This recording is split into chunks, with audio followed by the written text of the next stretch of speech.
নিচে দিয়ে তাকায় দেয় প্রস্রাব করতেছে দাঁড়াইয়া, আবার দেহ শরীর কাঁপতেছে, চোখ দুটো পড়ে গেছে। রাসূল কই ইন্না লিল্লাহ, আমি তো তোমার কোনো কষ্ট দিছি না, আমি তোমার কি ধমক দিছি, আমার দ্বারা কি কোনো কষ্ট পাইছো?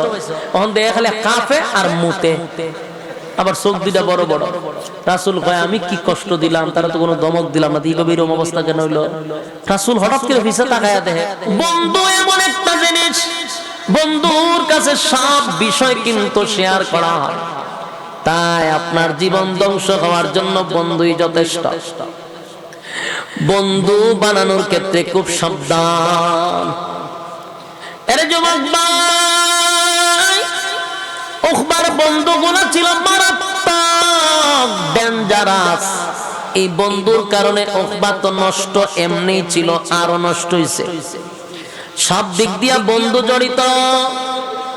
আপনারা যদি ইতিহাস পড়েন, ফেরাউনের ইতিহাসও যদি পড়েন, ফেরাউন ধ্বংসের একমাত্র কারণ হলো ফেরাউনের বন্ধু। ফেরাউনের ইতিহাস যারা পড়ছেন দেখবেন, ফেরাউনের বন্ধু ছিল হামান। হামাইন্না কিন্তু ফেরাউনের বুদ্ধি দিয়া দিয়া খুদা পর্যন্ত বানাইছে। ফেরাউন্না কইছিন আমি যে খুদা হইতে চাই, আমার তো মানুষে ফিডাইব। হামাইন্না কয় কোনো ফিডাফিডি নাই, তোরে খুদা বানানোর দায়িত্ব আমার। কে কয়? বন্ধু কয় তোরে খুদা বানানোর দায়িত্ব আমার, শুধু কর্মসূচি এখন থেকে শুরু কর, প্ল্যান শুরু করে দেখ। তাহলে ফেরাউনকে ধ্বংস করছে বন্ধু হামান। আর রাসূলের যুগে আবু জাহেলের কিছু বন্ধু গ্রুপ ছিল, তারা বন্ধুর জীবন ধ্বংস করছে। উকবারে ডাক দেয়া কয়, উকবারে বন্ধুদের সাথে যেই পরিমাণ গাদ্দারি করছস, আজকের পর থেকে তোরে বয়কট করলাম রে, বয়কট করলাম। আর কোনদিন তোর সঙ্গে আমাদের চলাফেরা হবে না। নেতা ওই তিনি তোরে নেতা বানানো, বোতল খাইতেনি আর জীবনে বালা কইরা খাওয়ামো, ক্লাবও যাইতেনি তোরে যাওয়ামো। আজকের পর থেকে তোর সাথে আমাদের কোনো ওঠা বসা নাই, তোরে বয়কট করলাম। এখন উকবায় চিন্তা করলাম, সর্বনাশ, মুহাম্মাদের কালেমা পড়ার কারণে বন্ধুরা আমাকে ছেড়ে চলে যাবে, নেতাগিরি আমার চলে যাবে, আবু জাহিল্লা সেতা, আমার তো উপায় নাই। তাই উকবার সাথে সাথে একটা পল্টি মারছে। পল্টি বুঝেন না আপনারা? সাথে সাথে পল্টি মারছে। ডাক দেয়া কয়, দোস্ত দাঁড়া, আমার সাইরা যাবি না দোস্ত রে। আমি কালেমা পড়ছি কথা ঠিক, কিন্তু এটা অরিজিনাল মুহাম্মাদের কালেমা পড়ছি না। জোরে কর নাউযুবিল্লাহ। কি পরিমাণ পল্টি মারছে। আমি কালেমা পড়ছি গো, কিন্তু আমি কালেমাটা আব্দুল্লাহর পুত্র মুহাম্মাদের কালেমা পড়ি নাই। আবু বকর যেই কালেমা পড়ছে আমি সেই কালেমা পড়ি নাই। ওমর যেই কালেমা পড়ছে সেই কালেমা পড়ি নাই। এখন বন্ধুরা কয়, তুই কোন কালেমা পড়ছ? দোস্ত রে, আমি পলিটিক্সের কালেমা পড়ছি। বলার মানুষ পলিটিক্স বুঝেননি? আপনারা আওয়াজ নাই কেন? আওয়াজ নাই, বক্তা শুধু আওয়াজ কেমনে দিতেন চিন্তা করতেছেন, যদি হুজুরের দাম বাইরা জায়গা। হ্যাঁ, এরকম চিন্তা ভাবনা আছে আপনারা? একটু আওয়াজ দিলে কথা বলতে উৎসাহ, কারণ আমি তো আপনার ভাষা বুঝি কম। আপনারা আমার ভাষা বুঝেন কিনা আমি চিন্তা থাকি আওয়াজ না দিলে। আর আপনারা আওয়াজ পাননি, এটা তো একটা টেনশনে আছে।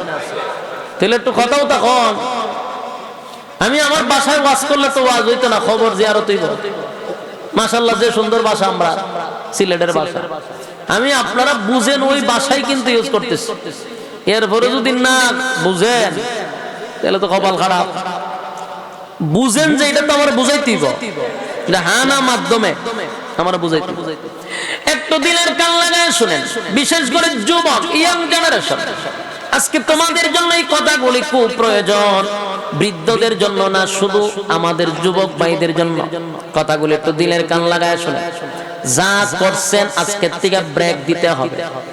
যার তার সঙ্গে বন্ধুত্ব হবে, যারে তারে বন্ধু বানানো যাবে।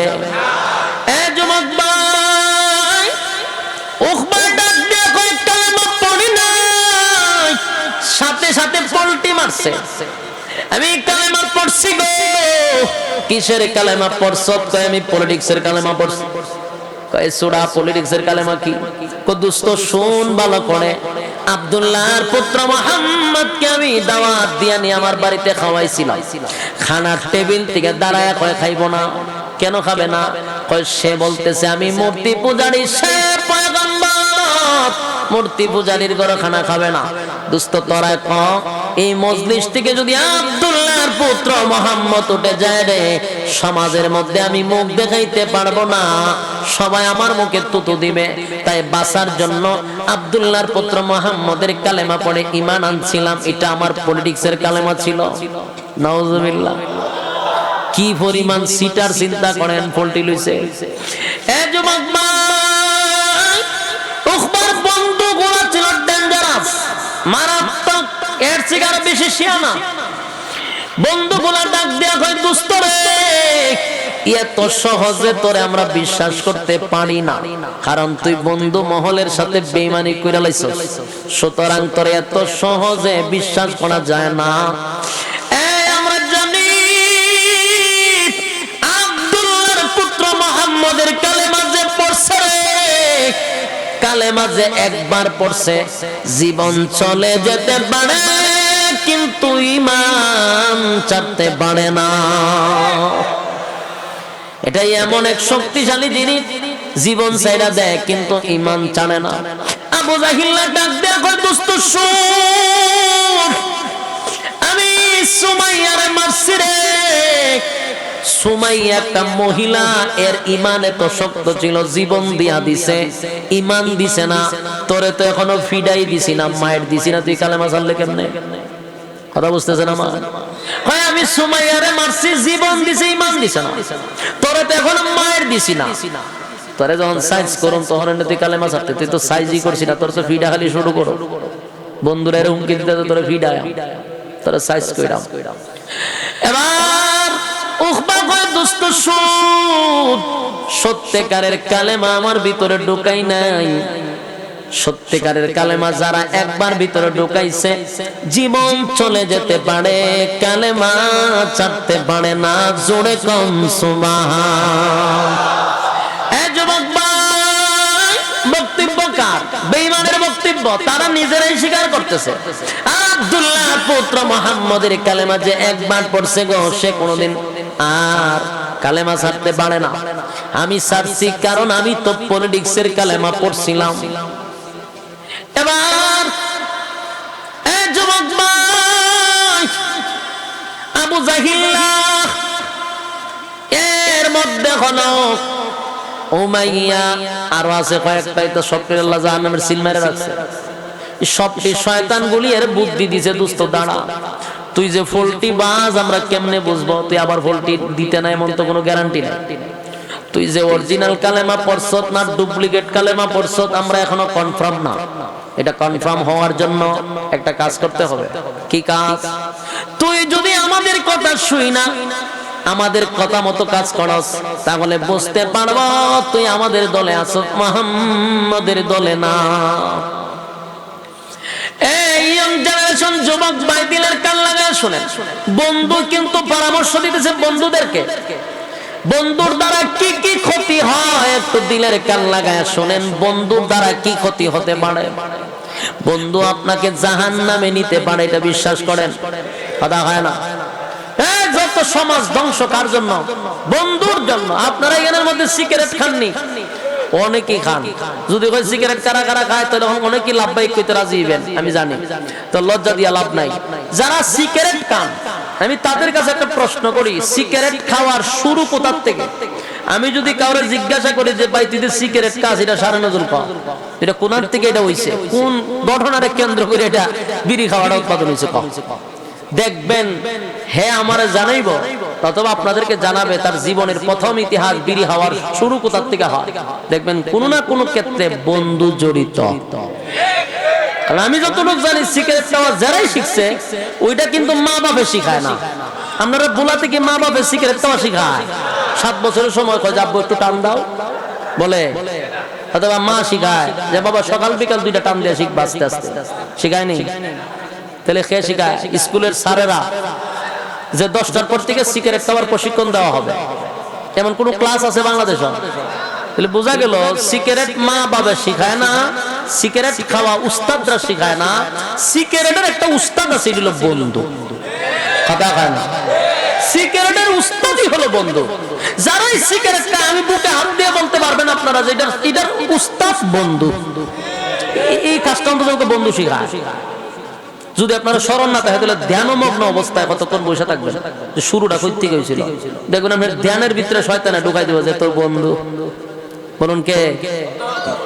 মাশাআল্লাহ, বন্ধু এই কাজগুলো খুব সুন্দর করে করাইতে পারে।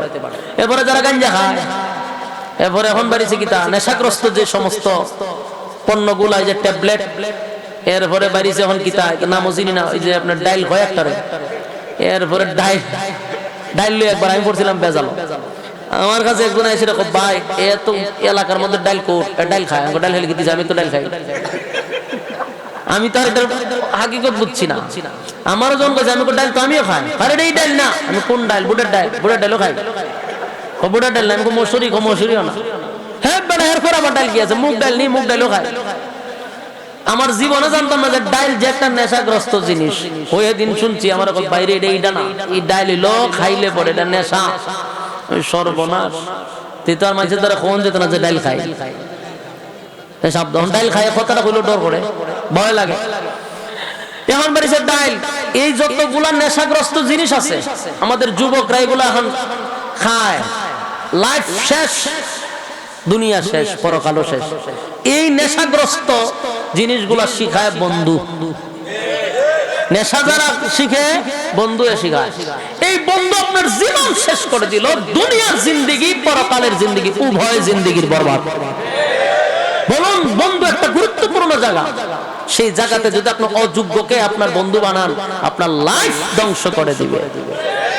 তার সাথে বন্ধুত্ব করবেন না, সাবধান, খুব সাবধান, খুব সাবধান। বন্ধুত্ব সবার সাথে চলে না। সে আপনার ওজন বুঝবে না, আপনার মানুষের সামনে সে ফতলা বানাই দিবে, আপনার ইজ্জত সে নষ্ট করে ফেলবে। যেন যোগ্যবান বন্ধু দরকার, যার কাছে আপনি সব শেয়ার করবেন। এটা ভালো একটা বন্ধু দরকার। আউল ফাউলদেরকে বন্ধু বানাইবেন, লাইফ শেষ। কথা বুঝতে চাই? উখবার বন্ধু ছিল মারাত্মক। বন্ধুরা কয় তুই যে অরিজিনাল না ডুপ্লিকেট কেন বুঝো? যদি আমরার কথা মানস তাহলে বুঝুম তুই আমরার দলে আসস, আর না মানলে তুই মুহাম্মদের দলে। উকবা তো শয়তান আগে ছিল, সে খুব দুষ্ট ছিল। রাসূলের একবার নামাজরত অবস্থায় এই উকবাই কিন্তু রাসূলের এই শরীরের মধ্যে উটের নারী বুড়ি রাখছিল। উকবা আগের থেকে শয়তান, খুব মারাত্মক খারাপ ছিল। দুষ্ট তোরা যা বলবি তা মানতে বাধ্য। দুস্তরা মিল্লা এর পরামর্শ দিল, যেই জবান দিয়ে কালেমা পড়ছস এই জবান থেকে মুহাম্মদের সুন্দর চেহারার মধ্যে তুতু মারতে হবে। নাউজুবিল্লাহ। আপনারা নাউজুবিল্লাহর আওয়াজটা আন্তরিকতা নাই, নবীর প্রতি মহব্বত কম। এখন চিন্তা করেন বন্ধু কত খারাপ হইলে এমন পরামর্শ দিতে পারে? কথা হয় না? আজকের সমাজের যুবক কেমন ধ্বংস হয়?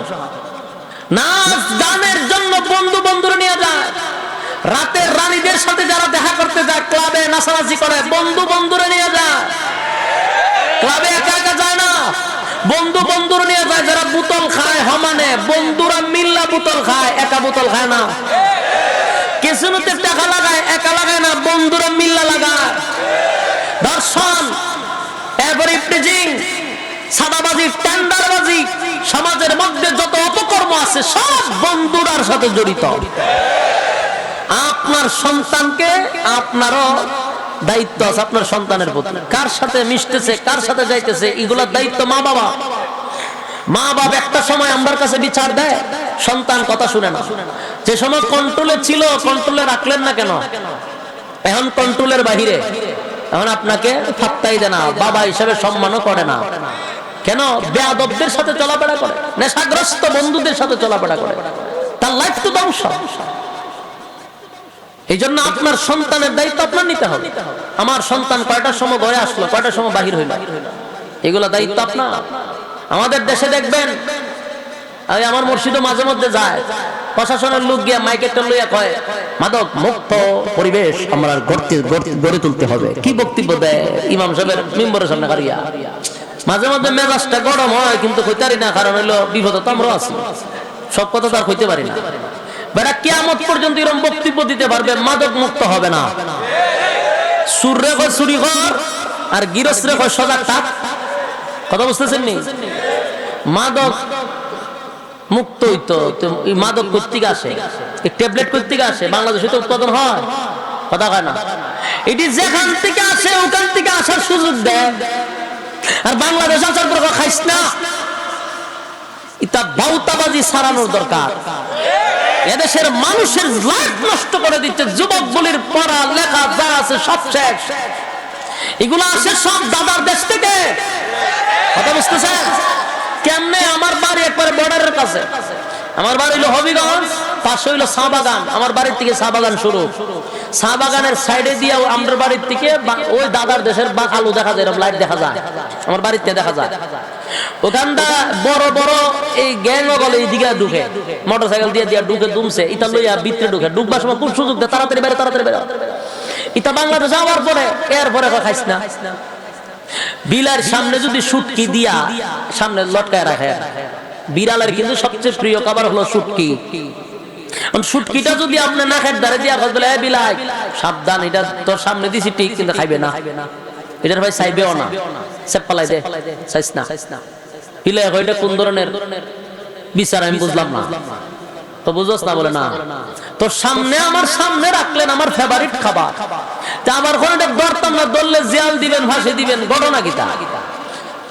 তখন বিড়ালে তো বাসা নাই, হের বাসায় কয় এরকম আইন দে জুতা দা দেই আমি।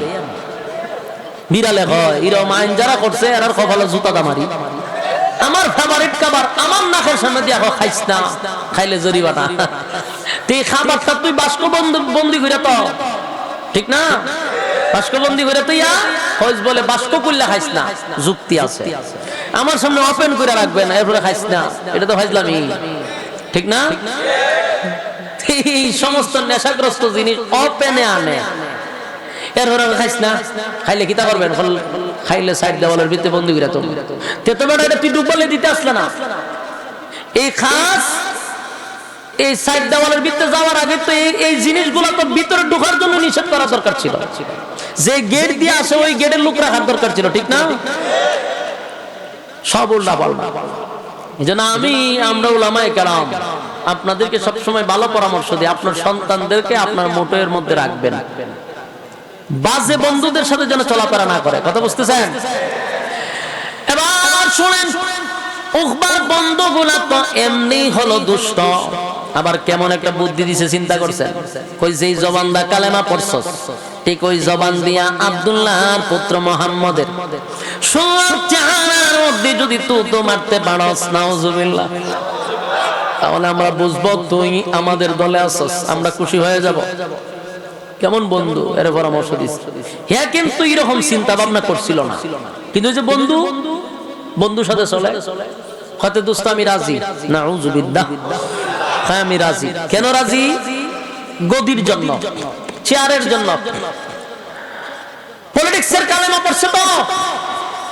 এই গদির জন্য মানুষ সব করতে পারে, সব উকবায় যেটা করছে সব করতে পারে মানুষ।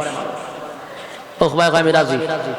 4-5 জন মিল্লা এরা রাসূলের কাছে গেছে, আল্লাহর রাসূল খানায় কাবার থেকে দূর থেকে এরা দেখছে এরা আসতেছে। রাসূলের ভিতরে তো মায়া মহব্বতের অভাব নাই, রাসূল একেবারে দরদ মাখা দিল নিয়া রাসূল উঠে দাঁড়ায় গেছে, দাঁড়ায় আস্তে আস্তে এদের দিকে আরো আগায় যাইতেছে। আল্লাহর হাবিব মনে করছে গতকালকে কালেমা পড়াইছি, মনে হয় গো বন্ধুদেরকে লইয়া আজকে সবার সামনে কালেমা পড়বে। নবী ভাবছে একটা, তারা করতে আসছে আরেকটা। আল্লাহর হাবিব ভাবছিল হায়রে নেতারে কালকে কালেমা পড়াইছি, আজকে নেতায় আরো 5 জন নেতা নিয়ে আসছে, এরা যদি কালেমা পড়ে গো ইসলামের শক্তি বেড়ে যাবে, কারণ নেতায় কালেমা পড়লে ইসলামের শক্তি বাড়ে। কারণ হযরত ওমর আল্লাহর কাছ থেকে নবী উমর রে ছায়া আনছে, সুবহানাল্লাহ।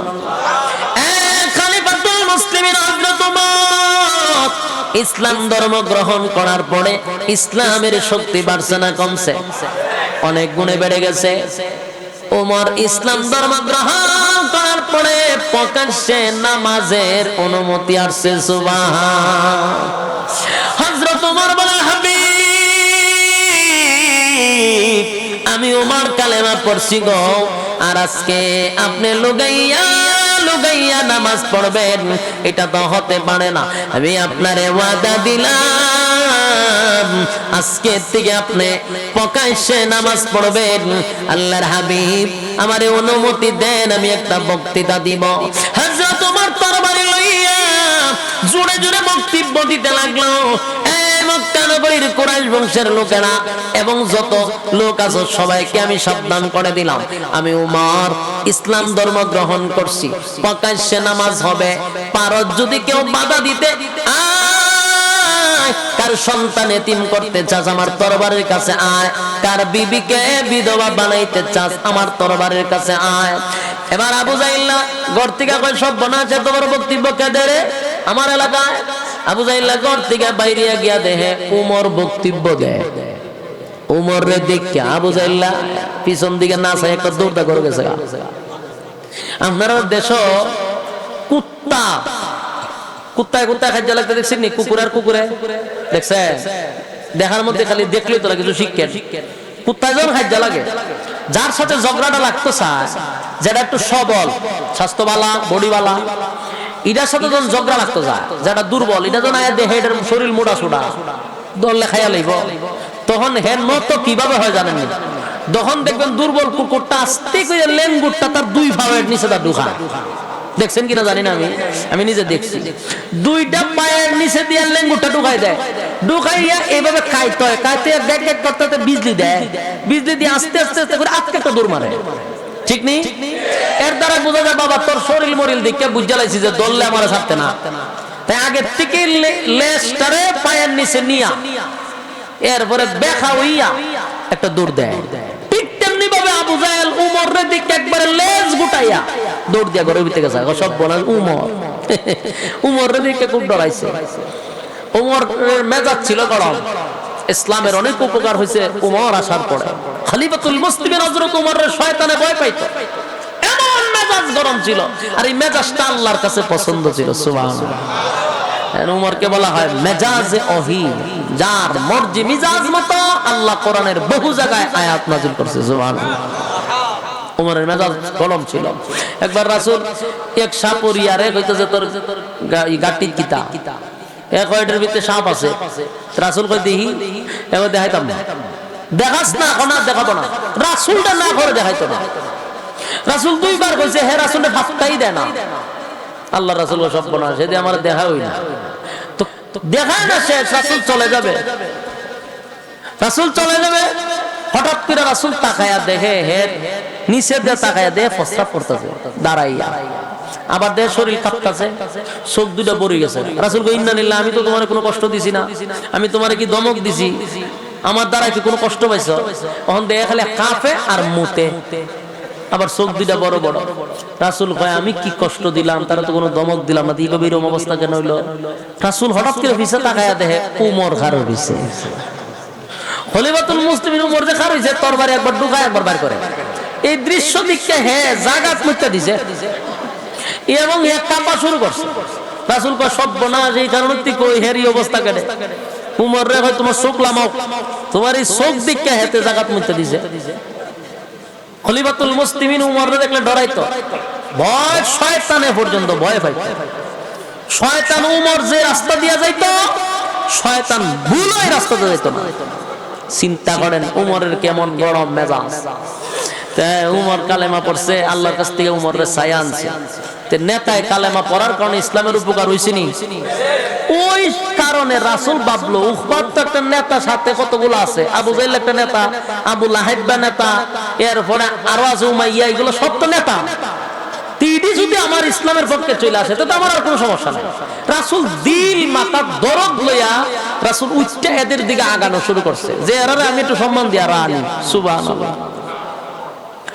আল্লাহর হাবিব দিল মাথা দরদ লইয়া সামনের দিকে আগাইতেছিল। আর ওই বেঈমানের বাচ্চাগুলি দুশমনি লইয়া নবীর দিকে আগাইতেছিল। নবী যায় রে মহব্বত লইয়া, তারা আসে দুশমনি লইয়া। নবী যায় মহব্বত লইয়া, তারা আসে দুশমনি লইয়া। আল্লাহর হাবিব মুস্কি মুস্কি হেসে সামনের দিকে যায়।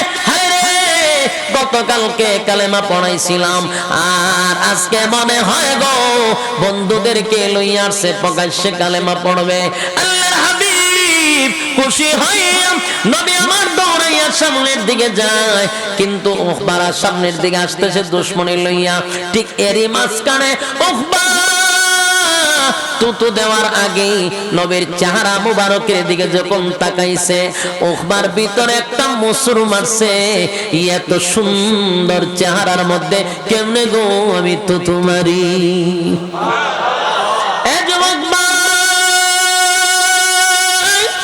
আল্লাহর হাবিবের চেহারা কত সুন্দর,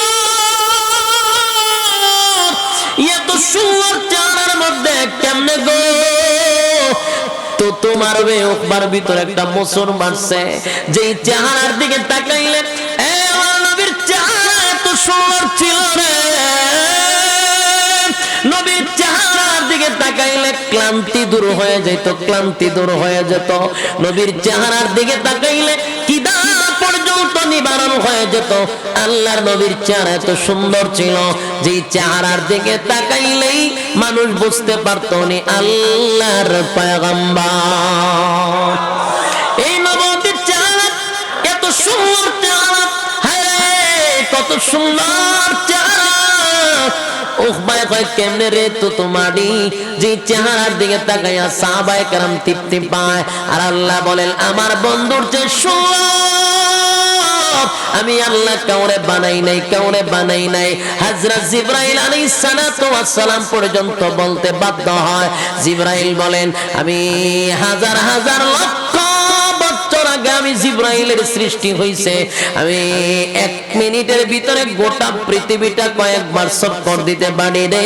আমার জীবনে যত মাখলুক দেখছি, আমার জিন্দেগির মধ্যে বলতে পারি আল্লাহর পয়গম্বর নবী মুহাম্মদুর রাসূলুল্লাহ সাল্লাল্লাহু আলাইহি ওয়াসাল্লামের চেয়ে সুন্দর আমি আর কাউরে দেখি নাই।